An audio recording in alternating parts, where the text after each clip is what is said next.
Hi hello ನಮಸ್ಕಾರ welcome back to Sakshi kitchens and vlogs. ಎಲ್ಲರೂ ಹೇಗಿದ್ದೀರಾ? ಎಲ್ಲರೂ ಚೆನ್ನಾಗಿದ್ದೀರಾ ಅಂತ ಅಂದ್ಕೊಂಡಿದ್ದೀನಿ. ನಾನು ಸಹ ತುಂಬಾ ಚೆನ್ನಾಗಿದ್ದೀನಿ. ಹಾಗೆ ಇವತ್ತಿನ ಲಾಗಲ್ಲಿ ನನ್ನ ಮಾರ್ನಿಂಗ್ ರೊಟೀನ್ ಯಾವ ಥರ ಇರುತ್ತೆ ಅಂತ ತೋರಿಸ್ತಾ ಇದ್ದೀನಿ. ಅಂದರೆ ಬೆಳಗ್ಗೆ 5 ಗಂಟೆಯಿಂದ 9 ಗಂಟೆವರೆಗೂ ನನ್ನ ರೊಟೀನ್ ಯಾವ ಥರ ಇರುತ್ತೆ ಅಂತ ತೋರಿಸ್ತಾ ಇದ್ದೀನಿ. ಹಾಗಾಗಿ ವಿಡಿಯೋನ ಎಲ್ಲೂ ಸಹ ಸ್ಕಿಪ್ ಮಾಡ್ತೇನೆ, ನೀವು ಪೂರ್ತಿಯಾಗಿ ನೋಡಿ. ಇನ್ ಕೇಸ್ ಈ ವಿಡಿಯೋ ನಿಮಗೆ ಏನಾದರೂ ಇಷ್ಟ ಆದರೆ ಪ್ಲೀಸ್ ಲೈಕ್ ಮಾಡಿ, ಶೇರ್ ಮಾಡಿ, ಕಾಮೆಂಟ್ ಮಾಡಿ.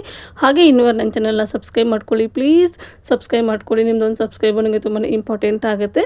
ಹಾಗೆ ಇನ್ನು ಇಲ್ಲಿ ಬುಧವಾರ ಬೆಳಗ್ಗೆ 5 ಗಂಟೆಯಿಂದನೇ ಎದ್ದಿದ್ದೆ. 5 ಗಂಟೆಗೆ ಎದ್ದು ಇಲ್ಲಿ ಕೆಲಸನೆಲ್ಲ ಮುಗಿಸ್ಕೊತಾ ಇದ್ದೀನಿ. ಅಂದರೆ ಒಳಗಡೆ ಎಲ್ಲ ಕಸ ಗುಡಿಸ್ಕೊಂಡಿದ್ದಾಯಿತು. ಹಾಗೆ ಇಲ್ಲಿ ಆಚೆನೂ ಸಹ ಕಸ ಗುಡಿಸ್ಕೊಂಡು ರಂಗೋಲಿ ಹಾಕಬೇಕಾಗಿತ್ತು. ಹಾಗಾಗಿ ಇಲ್ಲಿ ಆಚೆನೂ ಸಹ ಕಸ ಗುಡಿಸ್ತಿದ್ದೀನಿ. ಇನ್ನು ಇವಾಗಂತೂ ಚಳಿ ಯಾವ ಥರ ಇದೆ ಅಂದರೆ ಹೆಂಗಾಗ್ತಾಯಿದೆ ಅಂದರೆ ಬೆಂಗಳೂರಲ್ಲಿ ಒಂದು ವಾರ ಚಳಿ ಇರೋದಿಲ್ಲ, ಹಾಗೆ ಒಂದು ವಾರ ಮಾತ್ರ ಸಿಕ್ಕಾಪಟ್ಟೆ ಚಳಿ ಇರುತ್ತೆ. ಇವತ್ತು ಸಹ ಅದೇ ಥರನೇ ಚಳಿ ಇತ್ತು. ಈ ಥರ ಚಳಿ ಒಳಗಡೆ ನೀರನ್ನ ತಗೊಂಡು ಮನೆ ಗುಡಿಸೋದಾಯಿತು, ಪಾತ್ರೆ ತೊಳೆಯೋದಾಯಿತು, ಒಂದು ಸ್ವಲ್ಪ ಹಿಂಸೆ ಅಂತಲೇ ಹೇಳ್ಬೋದು. ಇನ್ನೇನು ದಿನನಿತ್ಯ ಮಾಡುವಂತಹ ಕೆಲಸಗಳನ್ನ ಮಾಡಲೇಬೇಕಾಗತ್ತಲ್ವ.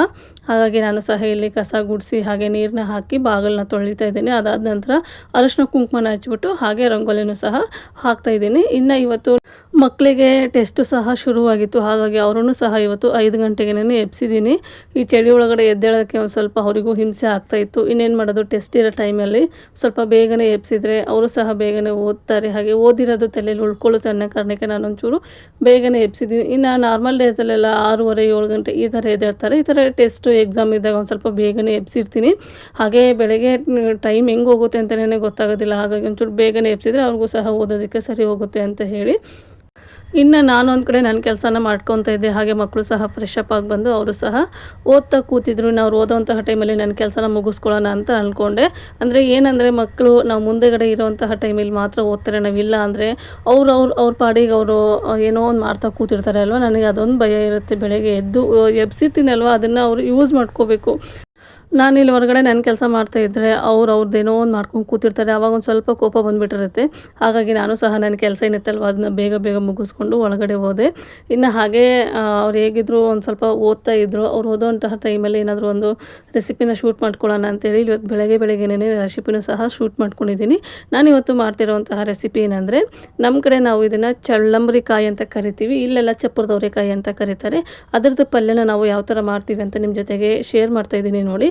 ಮೊದಲಿಗೆ ಚಪ್ಪರದವರೆಕಾಯಿ ಏನಿತ್ತಲ್ವ ಅದನ್ನ ನೀಟಾಗಿ ಕಟ್ ಮಾಡಿ ಇಟ್ಕೊಂಡಿದ್ದೀನಿ. ನಿಮಗೆ ಯಾವ ಸೈಜಲ್ಲಿ ಬೇಕು ನೋಡು ಆ ಸೈಜಲ್ಲಿ ನೀವು ಚಿಕ್ಕದಾಗಿ ಕಟ್ ಮಾಡಿ ಇಟ್ಕೋಬೋದು. ನಾನಿಲ್ಲಿ ಚಿಕ್ಕದಾಗಿಯೇ ಕಟ್ ಮಾಡಿ ಇಟ್ಕೊಂಡಿದ್ದೀನಿ. ಹಾಗೆ ನೀರಿಗೆ ಹಾಕಿ ನೀಟಾಗಿ ವಾಶ್ ಮಾಡಿ ಇವಾಗ ಅದನ್ನೇ ಬೇಯೋದಕ್ಕೆ ಬಿಡ್ತಾಯಿದ್ದೀನಿ. ಒಂದು 10 ನಿಮಿಷ ಅದು ಬೇಯಬೇಕು, ಅಂದರೆ ಪಲ್ಯ ಚೆನ್ನಾಗಿರುತ್ತೆ. ಕೆಲವೊಬ್ಬರು ಹುರಿದು ಸಹ ಮಾಡ್ತಾರೆ. ನಾನು ಒಂದು ಸರಿನೂ ಹುರಿದ್ಬಿಟ್ಟು ಪಲ್ಯನ ಮಾಡಿಲ್ಲ. ಅದು ಯಾವ ಥರ ಟೇಸ್ಟ್ ಇರುತ್ತೋ ಗೊತ್ತಿಲ್ಲ. ನಮಗೆ ನಮ್ಮಮ್ಮ ಇದೇ ಥರನೇ ಮಾಡ್ತಿದ್ರು, ಹಾಗಾಗಿ ನಾನು ಸಹ ಇದೇ ಥರನೇ ಮಾಡ್ತಿದ್ದೀನಿ. ಇನ್ನು ಇಲ್ಲಿ ಕುದಿಯೋದಕ್ಕೆ ಎಷ್ಟು ಬೇಕು ನೋಡಿ ನೀರು ಅಷ್ಟನ್ನೇ ಇಟ್ಕೊಂಡು ರುಚಿಗೆ ತಕ್ಕಷ್ಟು ಉಪ್ಪನ್ನು ಸಹ ಹಾಕ್ತಾಯಿದ್ದೀನಿ. ಇದೊಂದು 10 ನಿಮಿಷ ಏನಾದರೂ ಬೇಕು ಕುದಿಯೋದಕ್ಕೆ. ಆ ಟೈಮಲ್ಲಿ ಟೀನೂ ಸಹ ಮಾಡಿದ್ದೆ.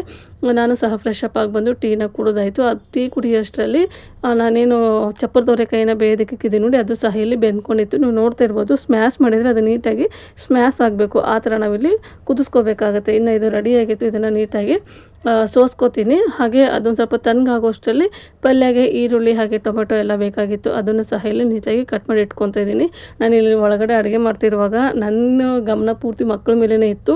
ನಾನಿಲ್ಲಿ ಅಡುಗೆ ಮಾಡ್ತಾಯಿದ್ದೀನಿ, ಮಕ್ಕಳು ಓದ್ತಾರೋ ಓದಲ್ವೋ ಅನ್ನೋದೊಂದು ಟೆನ್ಷನ್ ಇತ್ತು. ಹಾಗೆ ಅಡುಗೆ ಮಾಡ್ತಾನೇ ಅವರನ್ನು ಗಮನಿಸ್ತಾ ಇದ್ದೆ ನಾನು. ಹಾಗೆ ನನ್ನ ಮಗ ಬಂದುಬಿಟ್ಟು ಕ್ವಶನ್ಸ್ ಎಲ್ಲ ಕೇಳು, ನಾನು ಆನ್ಸರ್ ಬರಿತೀನಿ ಅಂತ ಹೇಳ್ತಾ ಇದ್ದೆ. ಹಾಗಾಗಿ ಅವನಿಗೆ ಕ್ವಶನ್ಸ್ ಎಲ್ಲ ಹೇಳ್ತಾ ಇದ್ದೆ. ಅವನಿಲ್ಲಿ ಆನ್ಸರ್ನು ಸಹ ಬರೀತಾ ಅಡುಗೆ ಮನೆಯಲ್ಲೇ ಕೂತಿದ್ದಾನೆ.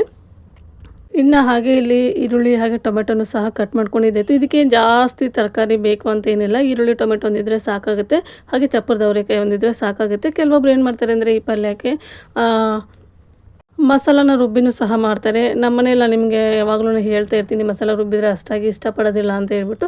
ಹಾಗಾಗಿ ನಾವು ನಮ್ಮ ಕಡೆ ಯಾವ ಥರ ಮಾಡ್ತೀವಿ ನೋಡಿ ಅದೇ ಥರನೇ ಇಲ್ಲಿ ಮಾಡ್ತಾಯಿದ್ದೀನಿ. ಹಾಗೆ ನೀವು ಇದನ್ನು ಹುಸುಳಿ ಥರನೂ ಸಹ ಮಾಡ್ಕೊಂಡು ತಿನ್ಬೋದು. ಅದು ಸಹ ಚೆನ್ನಾಗಿರುತ್ತೆ. ಏನಾದರೂ ಅನ್ನ ರಸಮ್ ಎಲ್ಲ ಮಾಡಿರ್ತೀರಲ್ವ, ಅಂಥ ಟೈಮಲ್ಲಿ ಆ ಥರ ಮಾಡ್ಕೊಳ್ಳಿ, ತುಂಬ ಚೆನ್ನಾಗಿರುತ್ತೆ.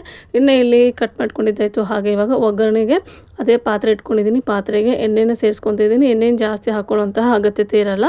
ನಾನಿಲ್ಲಿ ಹುಚ್ಚಳ ಪುಡಿ ಎಲ್ಲ ಬಳಸ್ಕೊತೀನಲ್ವ, ಹಾಗಾಗಿ ಇನ್ನು ಎಣ್ಣೆ ಕಾದಾದ ನಂತರ ಕಟ್ ಮಾಡಿ ಇಟ್ಕೊಂಡಿರುವಂತಹ ಕರಿಬೇವು ಹಾಗೆ ಕೊತ್ತಂಬರಿ ಸೊಪ್ಪನ್ನ ಒಟ್ಟಿಗೆ ಸೇರಿಸ್ಕೊತಾ ಇದ್ದೀನಿ. ಕೊತ್ತಂಬರಿ ಸೊಪ್ಪು ಹಾಗೆ ಕರಿಬೇವಿನ ಸೊಪ್ಪು ನೀಟಾಗಿ ಒಂದ್ಸರಿ ಫ್ರೈ ಆದ ನಂತರ ಅದಕ್ಕೆ ಕಟ್ ಮಾಡಿ ಇಟ್ಕೊಂಡಿರುವಂತಹ ಈರುಳ್ಳಿ ಹಾಗೆ ಟೊಮೆಟೊನ ಸೇರಿಸ್ಕೊತಾ ಇದ್ದೀನಿ.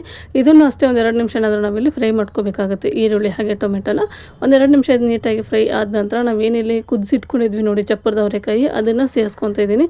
ಅದನ್ನು ಸೇರಿಸ್ಕೊಂಡು ನೀಟಾಗಿ ಇದನ್ನು ಫ್ರೈ ಮಾಡ್ಕೋಬೇಕಾಗುತ್ತೆ. ಹಾಗೆ ನಾನು ಇದೆಲ್ಲ ಬಸ್ದಿಟ್ಕೊಂಡಿದ್ದೀನಿ, ಅದರಲ್ಲಿರುವಂತಹ ನೀರನ್ನೇನು ಸೇರಿಸ್ಕೊತಾ ಇಲ್ಲ.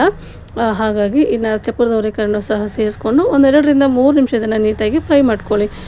ಇದನ್ನು ಆಲ್ರೆಡಿ ನಾವು ಬೇಯಿಸಿರೋದ್ರಿಂದ ಜಾಸ್ತಿ ಹೊತ್ತೇನು ಟೈಮ್ ತೊಗೊಳ್ಳೋದಿಲ್ಲ. ಇನ್ನು ಇದನ್ನು ನೀಟಾಗಿ ಫ್ರೈ ಮಾಡ್ಕೊಂಡ ನಂತರ ಇದಕ್ಕೆ ಮಸಾಲೆ ಪದಾರ್ಥಗಳನ್ನ ಸೇರಿಸ್ಕೊಳ್ಳೋಣ. ಅಚ್ಚ ಖಾರದ ಪುಡಿನ ಸೇರಿಸ್ಕೊತಿದ್ದೀನಿ. ನಿಮಗೆ ಖಾರಕ್ಕೆ ಎಷ್ಟು ಬೇಕು ನೋಡಿ ಅಷ್ಟು ಅಚ್ಚ ಖಾರದ ಪುಡಿನ ಸೇರಿಸ್ಕೊಳ್ಳಿ. ಇನ್ನು ಹಾಗೆ ಇದಕ್ಕೆ ಸಾಂಬಾರು ಪುಡಿನೂ ಸಹ ಸೇರಿಸ್ಕೊತೀನಿ. ಅದಾದ ನಂತರ ಅರಿಶಿನ ಪುಡಿ, ಉಪ್ಪನ್ನ ಸೇರಿಸ್ಕೊತೀನಿ. ಇಷ್ಟೇ ಸಾಕಾಗುತ್ತೆ. ಇದಕ್ಕೆ ತುಂಬಾ ಚೆನ್ನಾಗಿರುತ್ತೆ ರುಚಿ ಮಾತ್ರ. ಅದೆಲ್ಲ ಸೇರಿಸ್ಕೊಂಡು ಲಾಸ್ಟಲ್ಲಿ ಒಂದು ಸ್ವಲ್ಪ ಹುಚ್ಚಳ ಪುಡಿನ ಸೇರಿಸ್ಕೊಂಡ್ಬಿಟ್ರೆ ಸೂಪರ್ ಟೇಸ್ಟಿಯಾಗಿರುತ್ತೆ ಈ ಪಲ್ಯ ಮಾತ್ರ. ಹಾಗೆ ಇದಕ್ಕೆ ನಾನಿಲ್ಲಿ ನೀರನ್ನ ಸೇರಿಸ್ಕೊತಾ ಇಲ್ಲ, ಒಂದು ಸ್ವಲ್ಪ ಡ್ರೈ ಆಗಿನೇ ಇರಲಿ ಅನ್ನೋ ಕಾರಣಕ್ಕೆ ನಾನಿಲ್ಲಿ ನೀರನ್ನ ಸೇರಿಸ್ಕೊತಾ ಇಲ್ಲ. ನಿಮ್ಗೇನಾದರೂ ಒಂದು ಸ್ವಲ್ಪ ಲಿಕ್ವಿಡ್ ಥರ ಬೇಕು ಅಂದರೆ ನೀವು ಇದಕ್ಕೆ ನೀರನ್ನ ಸೇರಿಸ್ಕೊಳ್ಳಿ. ಹಾಗೆ ಲಿಕ್ವಿಡ್ ಥರ ಏನಾದರೂ ಬೇಕು ಅಂತ ಅಂದರೆ ನೀವು ಇದಕ್ಕೆ ಶೇಂಗಾ ಪುಡಿ ಇರುತ್ತಲ್ವ, ಶೇಂಗಾ ಪುಡಿನ ಸೇರಿಸ್ಕೊಳ್ಳಿ. ಒಂದು ಸ್ವಲ್ಪ ಗಟ್ಟಿ ಬರುತ್ತೆ, ಯಾಕಂದರೆ ಇದು ತರಕಾರಿ ಅಲ್ವಾ, ಹಾಗಾಗಿ ಕಾಯಿ ಏನು ರುಬ್ಬಿ ಹಾಕಿರೋದಿಲ್ಲ ನೋಡಿ. ಹಾಗಾಗಿ ನಿಮಗೆ ಲಿಕ್ವಿಡ್ ಥರ ಏನು ಬೇಡ, ಇದೇ ಥರನೇ ಬೇಕು ಅಂದರೆ ನೀವು ಹುಚ್ಚಳ ಪುಡಿ ಆದರೆ ಸಾಕಾಗುತ್ತೆ. ಇನ್ನು ಅದೆಲ್ಲ ಸೇರಿಸ್ಕೊಂಡು ನೀಟಾಗಿ ಇದನ್ನು ಒಂದ್ಸರಿ ಮಿಕ್ಸ್ ಮಾಡ್ಕೊತಾ ಇದ್ದೀನಿ. ಮಿಕ್ಸ್ ಮಾಡ್ಕೊಂಡು ಒಂದೆರಡು ನಿಮಿಷ ಇದನ್ನು ಕುದಿಯೋದಕ್ಕೆ ಬಿಟ್ಬಿಡಿ. ನೀರೇನು ಹಾಕೋದಕ್ಕೇನು ಹೋಗಬೇಡಿ, ಹಾಗೆಯೇ ಇದು ಕುದಿಬೇಕು. ಅಂದರೆ ಹಾಕಿರುವಂತಹ ಉಪ್ಪು ಖಾರ ಅದೆಲ್ಲ ನೀಟಾಗಿ ಚಪ್ಪರದ ಅವರೆಕಾಯಿಗೆಲ್ಲ ಹಿಡ್ಕೋಬೇಕು. ಹಾಗಾಗಿ ಅದನ್ನೆಲ್ಲ ಸೇರಿಸ್ಕೊಂಡು ನೀಟಾಗಿ ಇದನ್ನು ಒಂದೆರಡು ನಿಮಿಷ ಏನಾದರೂ ಇದು ಕುದಿಯೋದಕ್ಕೆ ಬಿಡ್ತೀನಿ. ಹಾಗೆ ನಿಮ್ಗೆ ಏನಾದರೂ ಇದು ಈ ಥರ ಬೇಡ ಅಂದರೆ ನಾನು ಆವಾಗಲೇ ಹೇಳ್ದಂಗೆ ಉಸುಳಿ ಥರನೂ ಸಹ ಮಾಡ್ಕೋಬೋದು. ಅದು ಸಹ ತುಂಬಾ ಚೆನ್ನಾಗಿರುತ್ತೆ. ಹಾಗೆ ತಟ್ಟೆಗೆ ಹಾಕ್ಕೊಂಡು ತಿನ್ನೋದಕ್ಕೂ ಸಹ ತುಂಬಾ ಚೆನ್ನಾಗಿರುತ್ತೆ. ನಾನಿಲ್ಲಿ ರೊಟ್ಟಿ ಮಾಡ್ತಾಯಿರೋದ್ರಿಂದ ರೊಟ್ಟಿಗೆ ಇದೇ ಥರನೇ ಬೇಕಾಗುತ್ತೆ ಅಂತ ನಾನು ಇವತ್ತು ಈ ಥರ ಮಾಡ್ಕೊಂಡಿದ್ದೀನಿ. ಇನ್ನು ಇಲ್ಲಿ ನೀಟಾಗಿ ಮಿಕ್ಸ್ ಮಾಡ್ಕೊತಾ ಇದ್ದೀನಿ. ಮಿಕ್ಸ್ ಮಾಡಿಕೊಂಡು ಕುದಿಯೋದಕ್ಕೂ ಸಹ ಬಿಡ್ತಾಯಿದ್ದೀನಿ. ಜಾಸ್ತಿ ಹೊತ್ತೇನು ತೊಗೊಳೋದಿಲ್ಲ, ಯಾಕಂದರೆ ಇಲ್ಲಿ ಚಪ್ಪರದ ಅವರೆಕಾಯಿನ ನಾವು ಬೇಯಿಸಿಟ್ಕೊಂಡಿರೋದ್ರಿಂದ ಬೇಗನೆ ಆಗಿಬಿಡುತ್ತೆ ಇದು ಪಲ್ಯ. ಹಾಗೆ ಒಂದು ಫಟಾಫಟ್ ಅಂತ ಒಂದು 5 ನಿಮಿಷದಲ್ಲಿ ಈ ಪಲ್ಯನ ಮಾಡ್ಕೊಂಬಿಡ್ಬೋದು. ಚಪ್ಪರದ ಅವರೆಕಾಯಿ ಒಂದನ್ನು ನಾವು ಕುದಿಸಿಟ್ಕೊಂಡ್ಬಿಟ್ರೆ ಮೊದಲೇನೆ ಪಲ್ಯ ಅನ್ನೋದು ಬೇಗನೆ ರೆಡಿ ಆಗಿಬಿಡುತ್ತೆ. ಹಾಗೆ ಬೆಳಗ್ಗೆ ನನಗೂ ಸಹ ಮಕ್ಕಳಿಗೆ ಓದಿಸ್ಬೇಕು ಅನ್ನೋದೊಂದು ಟೆನ್ಷನ್ ಇತ್ತಲ್ವ, ಹಾಗಾಗಿ ಈ ಪಲ್ಯನ ಮಾಡ್ಕೊಳ್ಳೋಣ ಅಂತೇಳ್ಬಿಟ್ಟು ನಾನು ಹಿಂದಿನ ದಿನ ನೈಟೆಲ್ಲ ರೆಡಿ ಮಾಡಿ ಇಟ್ಕೊಂಡ್ಬಿಟ್ಟಿದ್ದೆ. ಇನ್ನು ಇದು ಒಂದು 5 ನಿಮಿಷ ಆದಮೇಲೆ ನೀಟಾಗಿ ಕುತ್ಕೊಂಡಿತ್ತು. ನೋಡ್ತಾ ಇರ್ಬೋದು ನೀವು ಇಲ್ಲಿ ಯಾವ ಥರ ಕಾಣ್ತಾ ಇದೆ ಅಂತೇಳ್ಬಿಟ್ಟು. ಇಷ್ಟಾದರೆ ಚಪ್ಪರದ ಅವರೆಕಾಯಿ ಪಲ್ಯ ರೆಡಿನೇ ಆಗೋಯಿತು. ಸಖತ್ ಟೇಸ್ಟಿಯಾಗಿರುತ್ತೆ. ಇನ್ನು ಇದನ್ನು ನಾನು ಇಳಿಸ್ಕೊಂಡ್ಬಿಡ್ತೀನಿ. ಹಾಗೆ ಇವತ್ತು ರೈಸು ಸಹ ಮಾಡಬೇಕಾಗಿತ್ತು. ಒಂದು ಸೈಡು ರೈಸಿಗೂ ಸಹ ಇಟ್ಟಿದ್ದೀನಿ. ಹಾಗೆ ಸಾಂಬಾರನ್ನ ಮಾಡಬೇಕಾಗಿತ್ತು. ಹಾಗಾಗಿ ಇಲ್ಲಿ ಟೊಮೆಟೊ ಸಾಂಬಾರನ್ನು ಸಹ ರೆಡಿ ಮಾಡ್ಕೊತಾ ಇದ್ದೀನಿ. ನಮ್ಮನೇಲಿ ಟೊಮೆಟೊ ಸಾಂಬಾರು ಅಂದರೆ ತುಂಬಾ ಇಷ್ಟಪಡ್ತಾರೆ. ಹಾಗಾಗಿ ನಾನು ಟೊಮೆಟೊ ಸಾಂಬಾರನ್ನ ಮಾಡ್ತಾನೆ ಇರ್ತೀನಿ ಆವಾಗವಾಗ. ಅಂದರೆ ತುಂಬ ಗಟ್ಟಿಯಾಗೂ ಇರಲ್ಲ, ಹಾಗೆ ತುಂಬ ನೀರಾಗಿಯೂ ಇರಲ್ಲ ನೋಡಿ. ಹಾಗಾಗಿ ತುಂಬಾ ಇಷ್ಟಪಡ್ತಾರೆ. ಹಾಗೆ ಹುಳಿಯಾಗಿರುತ್ತಲ್ವ, ಒಂಚೂರು ಹುಳಿ ಮುಂದೆ ಮಾಡಿನೇ ನಾನು ಸಾಂಬಾರನ್ನ ಮಾಡಿರ್ತೀನಿ. ಹಾಗಾಗಿ ತುಂಬಾ ಇಷ್ಟಪಡ್ತಾರೆ ನಮ್ಮನೇಲಿ. ಇನ್ನು ಬೆಳಗ್ಗೆ ಅರ್ಜೆಂಟಿಗೆ ಆಗೋದು ಅಂದರೆ ಟೊಮೆಟೊ ಸಾಂಬಾರೇ ಅಂತ ಇವತ್ತು ಅದನ್ನೇ ಮಾಡ್ಕೊತಿದ್ದೀನಿ. ಟೊಮೆಟೊನ ಹುರಿದ್ಬಿಟ್ಟು ಅದನ್ನು ಕೈಯಿಂದನೇ ನೀಟಾಗಿ ಸ್ಮ್ಯಾಶ್ ಮಾಡ್ಕೊಂಡು ಇಲ್ಲಿ ಒಗ್ಗರಣೆನೂ ಸಹ ಹಾಕ್ಕೊತಾ ಇದ್ದೀನಿ ಸಾಂಬಾರಿಗೆ.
ಇನ್ನು ಇಲ್ಲಿ ಸಾಂಬಾರು ಹಾಗೆ ರೈಸು ಪಲ್ಯ ಎಲ್ಲ ರೆಡಿಯಾಗಿತ್ತು.